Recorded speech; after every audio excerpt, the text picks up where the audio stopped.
Hello and welcome to 300 Seconds of Science, where we keep you guys up to date on cool things going on in our science community. I'm Adam Bonomo, and this week me and my team went to Hoover Planetarium and McKinley Presidential Library Museum to get a closer look at our universe while asking some pretty interesting questions to their director, Dave Richards. So one thing I want to make sure I see in my life is the Northern Lights. Although based on geographical location, it is hard. So what would we need in order to see the Northern Lights from Ohio? To see the Northern Lights in Ohio, we have to have significant solar activity.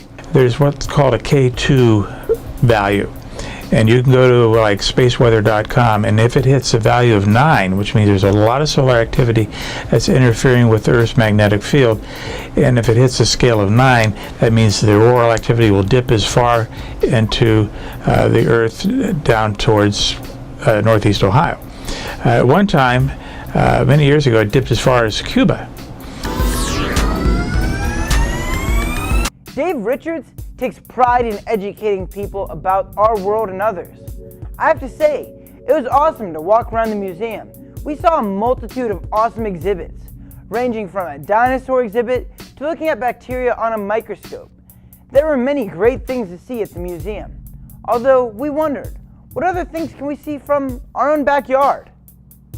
Right now you can see, depending upon where you are, 5. Actually, the Greeks knew the 5 planets. That's why we call them planets, planetes.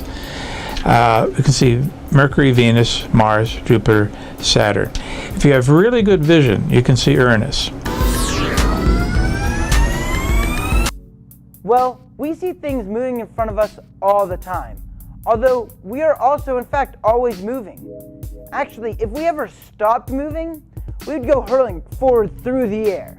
So how fast is the world moving? Well, if you look at the pole, we're rotating about 1,040 miles an hour. Okay, less so depending upon how far up you get to the poles. But at the pole, about 1,040 miles an hour. Now that's only one direction. We're also moving around the sun, about 18.5 miles a second. That's not enough. The entire solar system is moving around the galaxy. So we move around the galaxy about once every 24 or 240 million years, which means our whole system is moving through space about 1,000,000 miles an hour. Wow, that's fast. Now, if we ever wanted to explore the universe, we would need to travel fast. Although, how fast? The speed of light? How fast is the speed of light? How much does light travel in 1 year? A light year is how far light travels in 1 year, which is about 6 trillion miles. And because space is so large, we don't want to use miles. We don't want to use, thousands of miles or kilometers. So we come up with a light year. Sometimes we use parsecs, but a light year is usually the measure that we use to determine distances. So, for instance, the sun is 8 light minutes away. The moon is 1 light second away. The closest galaxy is 2.5 million light years away. Now, probably one of the closer exoplanets outside our own solar system, we've found thousands of them with the Kepler telescope.